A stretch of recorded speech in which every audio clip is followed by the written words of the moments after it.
महिला दिवस महिला सबै लागि परौँ भन्ने नाराका साथ हामी एउटा सडक नाटक भन्न गइरहेका छौँ।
प्रहरी के रह जो तो लाउडी थियो त्यही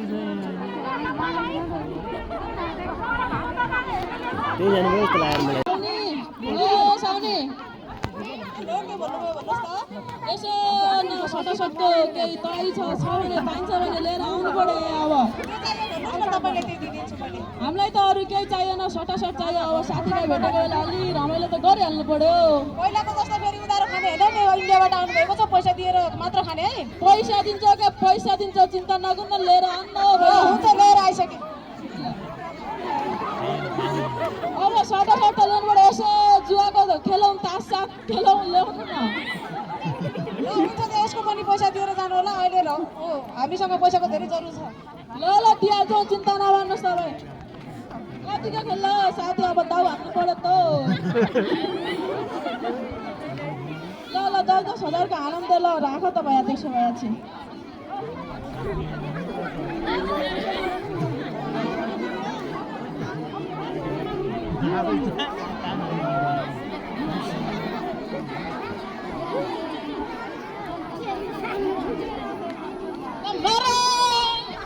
मैले त हारिला बिचारा हौ, म त खेल्दैन। अब तुमै खेल, खेल। ए मोबाइल छ, खेल्ने भए छुने हो, नत्र म खेल्दैन बिचारा हौ न।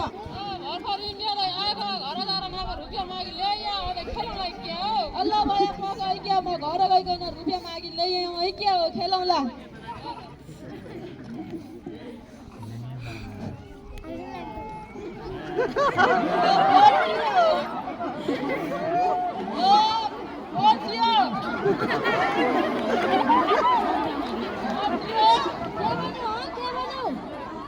आमा होला बालिका रोजगार फर्म खुलिया छ अरे देखि के पैसा ले। अब म परि रोजगार फर्म भरियो, घरौडी बसी त केही थाहा पाउँदिनै भन।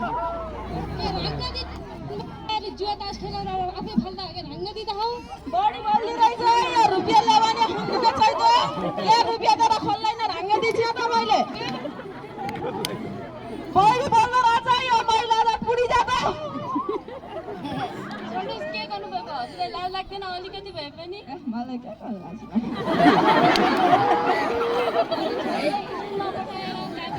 पैसा नदिएर 100 रुपियाँको लागि आमासँग झगडा गरेर हाल्नुपर्छ हजुरलाई? त अक्का घर जान जाँदैन, नपढाइकन के हुने छ? जस्तै आमा उस्तै छोरी त पनि पुडी जा पुडी। अब मलाई पनि मार, मेरो छोरीकन नि मार। मारिलो म मारिलो बढी गिराइछ नि त।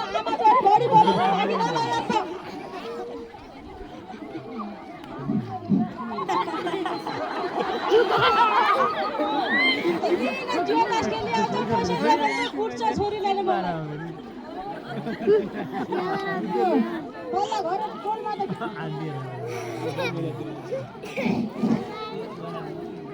तिमीले तास खेल्छ जुवा तास खेल्छ अनि रक्सी खान्छ पैसाले पनि कुर्छ छोरीले मलाई पैसा भन्ने कुराहरूको बारेमा त्यो श्रीमानले पनि आफ्नो श्रीमती आफ्नो बच्चा त्यो छोरी र छोरा समानको बारेमा भनेर श्रीमानले थाहा पाउनु परेन तपाईँको श्रीमान कहाँ जानुभएको छ तपाईँ नरोएर बस्नु होला श्रीमान बेलुका आउँदाखेरि तपाईँले पनि झगडा नगरेर तपाईँको श्रीमान हाम्रो जिम्मा भयो त्यो श्रीमानलाई खोजेर जान्छौँ बेलुका परिवार मिलेर बस्नु होला है के गर्नु पर्यो जाउँ जाउँ ओहो एमा के भइरहेको त धेरै हो हल्ला गाउँघरतिर अनि घरमा त गइरहेको छौँ त अनि आमा छोरी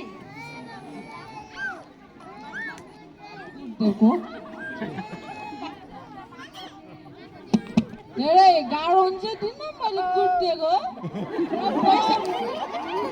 मुखियाबाद नमस्ते नमस्ते नमस्ते नमस्ते नानी नमस्ते तपाईँ त के घरमा झगडा गर्नुहुन्छ अरे त्यो किन हो त यस्तो झगडा गर्ने पैसा मागेको पैसा नदिएपछि मैले के गर्ने त अनि पैसा माग्दा बित्तिकै तपाईँले कमाएर घरमा राख्न दिनुभएको छ भने घरको सामानको लागि श्रीमतीलाई के को खाँचो छ जस्तै आफ्नो बालबच्चा पढाउनु छ कि अनि घरमा त खाने एउटा चामलको घेरा छैन भने धुलो छैन भने तपाईँले पैसा श्रीमतीले कहाँबाट दिन्छ तपाईँले भन्नुहोस् त अब मैले कमाएर त दिएर त मागेको त नत्र म कसै नमाग्ने भएपछि तपाईँले श्रीमतीलाई दिएको श्रीमतीको घरमा छाएर झारेर अहिले यहाँ हेर्नुहोस् यहाँ तरकारीमा नुन छैन तेल छैन यसमा यो कसरी बनाउने त श्रीमतीलाई बेलुका गएर कुर्नुहुन्छ झगडा गर्नुहुन्छ कसरी खाने भन्नुहोस् त महिलाको पीडा महिलालाई पनि थाहा हुन्छ पुरुषलाई के थाहा हस् हजुर हस् मैले सबै कुरा बुझेँ आज त म यस्तो अन्य नै आजबाट म आफू पनि सुत्दिने हो अरू गर्न पनि सुत्दैन हुन्छ तपाईँले बेलुकादेखि तपाईँ रक्सी खानु भएको छ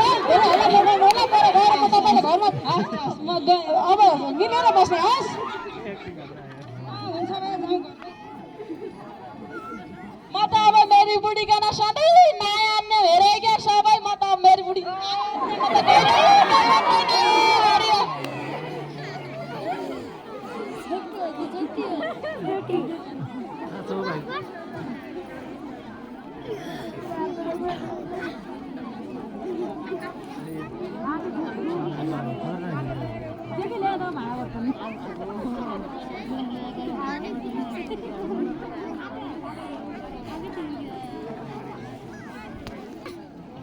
ओहो दिदी क्यान्डी छौ त क्या भयो त अमिकन जिउन लाग्यो हड माथि स्वास्थ्य चौकी छ समसेविका नभनौला हड तमी र म जाउँ समसेविका ती हड हड हो त रे हड के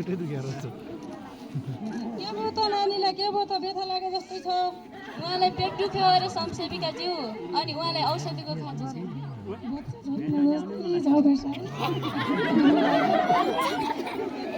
गर्नुपर्ने भए बसौँ बसौँ अनि हस्पिटलमा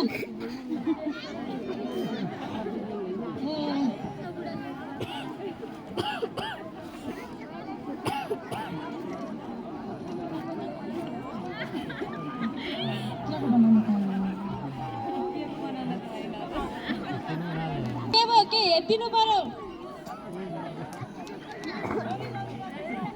छोरी जर्मी छोरी नाति नि मलाई चाहिएको नै नाति चाहिएको छोरी छोरी पाउने के भयो कि होली त यो वंश चाहिएको मलाई वंश अहिलेको प्रविधिक जमानामा पनि तपाईँले वंश नाति नै चाहिन्छ र हजुरलाई छोरीले के पाल्दैन तपाईँलाई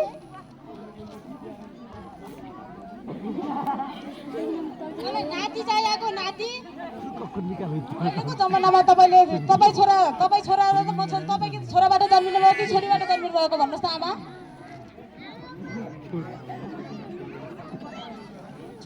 छोरीबाट जन्मेको छोरीमा न त मलाई छोरा नै चाहिएको छोरा छोरी सबै समान हो त्यसैले हामीले कसैलाई पनि तलमाथि भेदभाव गर्नु हुँदैन नारी सबै एउटै हो भनेर हामीले आफ्नो नातिनीलाई तपाईँले सम्हालेर घर लाग्नुहोस् नत्र भएन भने हामीले अर्को कानुनी निकायतिर हामी जान्छौँ ल ल हुन्छ ल होइन हजुर त्यस्तो गर्नु हुँदैन ल हुन्छ म घर लाग्छु आमा नातिनी हजुर के हाम्रोसँग सम्हाल्नु अनि सुत्केरीलाई पनि सेवा गर्नु है त्यस्तो देख्नु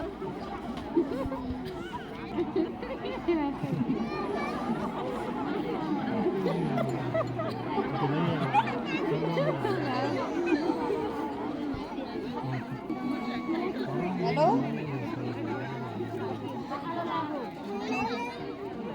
के छ खबर सन्चै छ मलाई त एकदमै तनाव भइरहेको छ। के तनाव भयो होला घरमा बाबाले भक्सी खाएर आएर मम्मीले कुटेपछि मलाई स्कुल जान नदिएर मानसिक तनावले गर्दा मलाई एकदमै तनाव भएको छ। कि त मलाई बिहे गर्नुहोस् कि त म झुन्डेर मर्छु। झुन्डिने गर्ने कुरा नगर, म तिमीलाई धेरै माया गर्छु। तिमी मर्ने कुरा नगर, म तिमीलाई भोलि नै लिएर आउँछु। तिमी नरकन बसोस्। हुन्छ, छिट्टै आउनुहोस् है, म पर्खेर बस्छु। ल हुन्छ, भोलि आउँछु।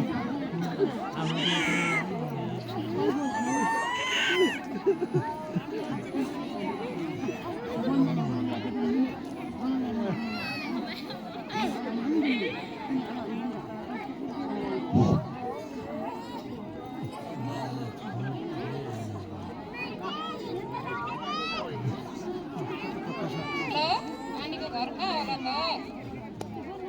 बहिनी, हजुरलाई किन चाहियो? मेरो बाटो छोड्नुहोस् न। कहाँ जान लाग्यो कि नानी? यति राम्रो डोको समातेर हजुरलाई किन चाहियो? दिदी बहिनीलाई यस्तै गरेर हजुरलाई राम्रो लाग्थ्यो? मेरो बाटो छोड्नुहोस्। ल पिपिरामा पारी डाँडामा जाउँ, घर सस्काटोमा के छ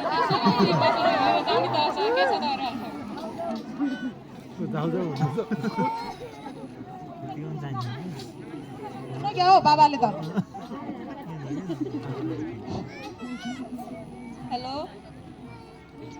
हेलो हेलो, नमस्ते म्याडम। नमस्ते। हाम्रो गाउँमा मेरो छोरी फुलमाया घाँस काट्न गएकी थिए। आज 3-4 दिन भइसक्यो, घरमा पनि आएको छैन। के भयो? कहीँ बलात्कार त भएन, कसैले अपहरण गरेर बेचबिखन त गरेन। हामीले त काहीँ खोज्न गएको नि भेटेनौँ। अब हजुरले केही खोजखुन गरिदिनुहुन्छ कि भनेर हामीले हजुरलाई फोन गरेको। यति सहयोग गरिदिनु पर्यो। हुनसक्छ अहिले म तपाईँको छोरी कहाँ छ खबर गर्छु। 100मा डायल गरेर तपाईँले बुझ्नु पनि सक्नुहुन्छ, मैले पनि बुझ्छु। मैले बुझिसकेपछि तपाईँले म जानकारी उपलब्ध गराउँछु है। हस् सर, छिटोभन्दा छिटो हामीलाई खबर दिन। हामीलाई त साह्रै चिन्ता लागिगयो। हामी छोरी कहाँ गई? छिटो हाटाभन्दा हाटा हामीलाई खबर पुऱ्याइदिनु होला म्याडम। अहिले हुन्छ त, हस् म अहिले राखेँ फोन है के। हुन्छ, तपाईँले आफ्नो छोरीलाई पनि यताउता के अरे कहाँ गएको छ खबर गर्नु होला। हामीले पनि खोजी तलासी गर्छौँ। ल हस् म्याडम, मैले फोन राखेँ है के। हुन्छ ल।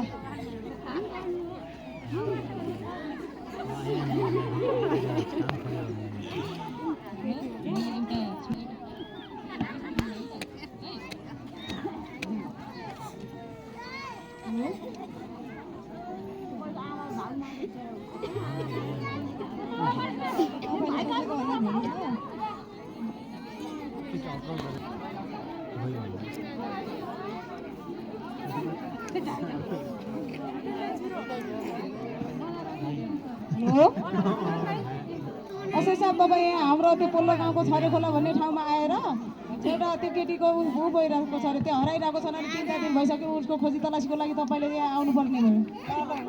ल छिटोभन्दा छिटो आइदिनुहोस् है। उहाँको घर परिवार धेरै त्यो दुःखी हुनुहुन्छ।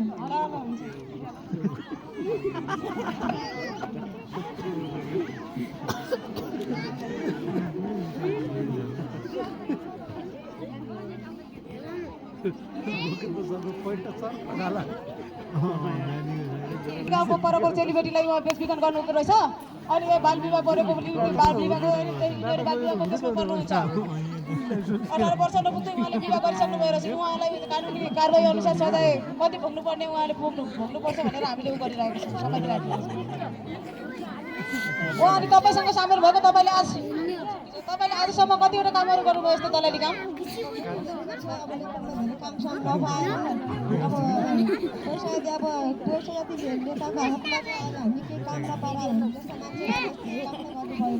त्यो पैसा पाएन, रोजगारी पाएन भन्दा पनि त्यो दलाली काम गर्नु हुँदैन। आइन्दादेखि तपाईँले यस्तो काम नगर्नु होला। पहिला निर्मला पन्त पनि के अरे त्यो निर्मला पन्त साथीको घर गएको त घर फर्किनन् भनेपछि हामी अहिले नारी दिवस मनाउन आएको नारी पछि घर कहाँ फर्किउँला र? त्यसैले गर्दाखेरि तपाईँको दलाली अरू कोही साथी छ कि छैन?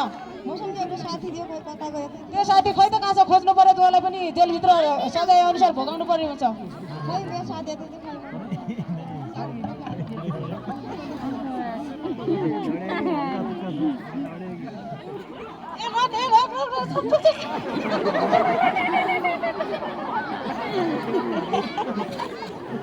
तपाईँ त साह्रै भाग्नुको रहेछ त तपाईँले कतिसम्म आजसम्म दलाली काम गरेर कति पैसा जम्मा गर्नुभएको छ अहिले कहाँ दलाली काम गरेको त यो त आफ्नो पैसा कमाएर लियो काम गरेर ढुङ्गा फुटाएर लिएर कमाएको पैसा हो के ढुङ्गा फुटाएर ल्याएको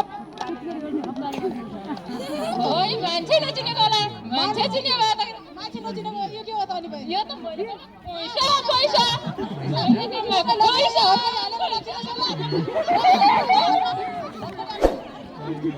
हुन्छ है यति भन्दा